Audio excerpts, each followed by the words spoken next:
ఏంటి అలా చూస్తున్నావు? మీ చెవుల్లో పువ్వులేమైనా ఉన్నాయేమోనని చూస్తున్నా. తమాషాగా ఉందా?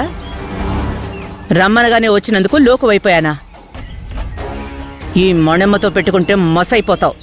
అందుకేనేమో నీ మొహాన మసి రాశారు. ఏం నువ్వు మాట్లాడేది? మాట అదుపు తప్పితే బాధపడాల్సి ఉంటుంది త్రిపుర. అందుకే మాట్లాడుతున్నాను మణమ్మగారు.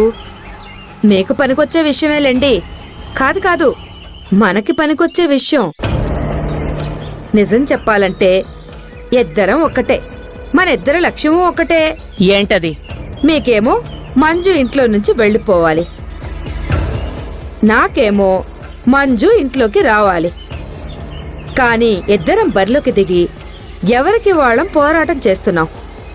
అదే కలిసి పోరాడితే ఫలితం తొందరగా వస్తుందేమో. ఇప్పటికి గాని నీకు ఆ విషయం అర్థం కాలేదా? కొంచెం లేటుగా అర్థమైంది కాబట్టే మిమ్మల్ని ఇక్కడికి పిలిచాను.